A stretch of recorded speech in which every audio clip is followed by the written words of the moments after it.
আজকে আপনাদের সামনে নতুন একটি রেসিপি নিয়ে হাজির হলাম। তো এই রেসিপিটির নাম হচ্ছে ডিম কষা। তো দেখুন আমি হচ্ছে 6টি ডিম সিদ্ধ করে সিলে ধুয়ে রেখেছি। তো ডিম কষার জন্য যা যা উপকরণ লাগবে, পেঁয়াজ, কাঁচামরিচ, এলাচ, তেল, হলুদের গুঁড়া, লবণ, মরিচের গুঁড়া। তো চলুন দেখি, চুলাটা অন করি।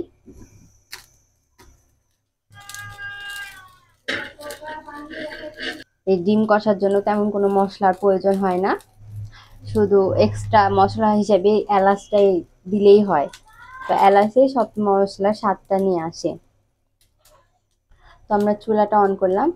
এর ফাঁকে হচ্ছে ডিমগুলো হচ্ছে কাঁটা চামচ দিয়ে ফোটা ফোটা করে দিব।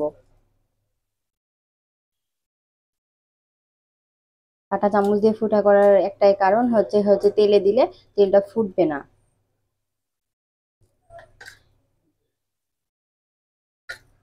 তো হচ্ছে চলুন আজকে ডিমটা রান্না করা যাক।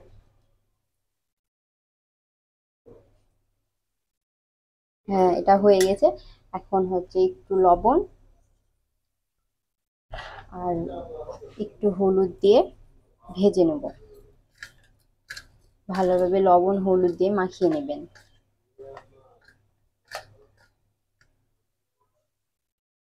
আমরা কড়াইয়ে হচ্ছে তেলটা দিব।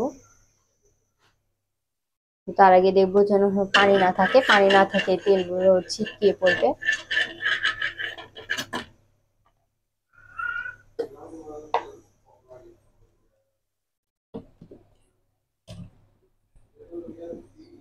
তো ডিমগুলো এখন হচ্ছে একটা একটা করে ভেজে দেবো।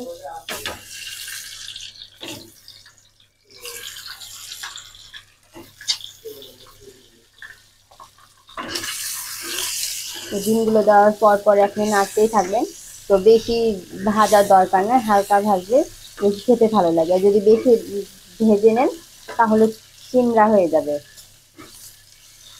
ডিমগুলো দেওয়ার পর ভাজুন।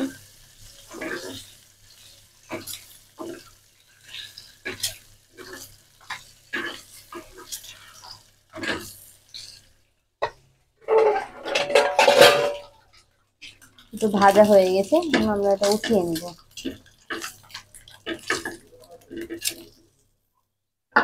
এখন আমরা এখানে একটু তেল দিয়ে দেবো।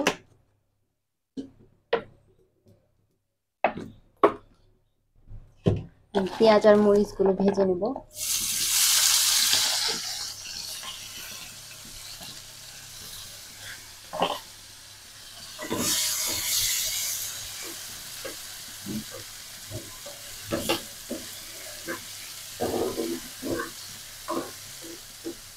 পেঁয়াজ আর মরিচ হচ্ছে লাল লাল করে ভেজে নেবেন।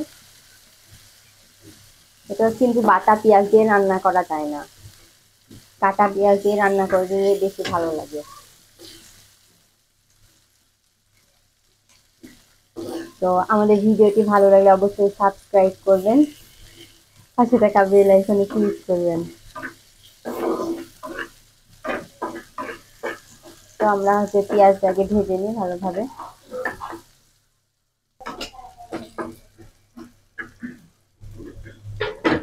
তো এই যে পেঁয়াজটা আস্তে আস্তে ভাজা হচ্ছে।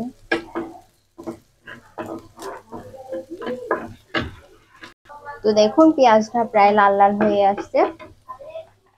এখন আমরা হচ্ছে এটাতে হচ্ছে লবণ, পরিমাণ মতো লবণ, হলুদ আর কাঁচা মরিচের পাশাপাশি একটু আপনি গোড়া মরিচও দিবেন।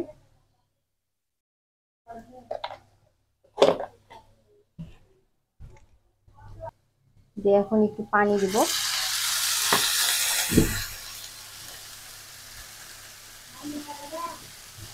পানি দিয়ে এখন এটা একটু ভালোভাবে নাড়িয়ে নেব।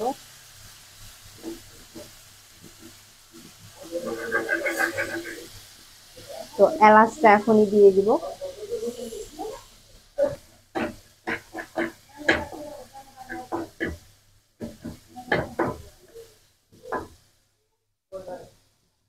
ডিমগুলো ছেড়ে দিব।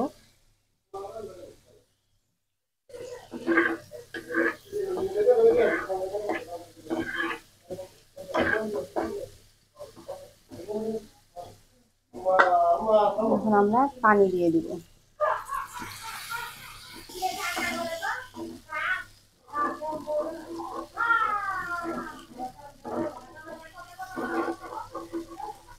ভালোভাবে নাড়বে, পেঁয়াজ গুলা গলে যায়।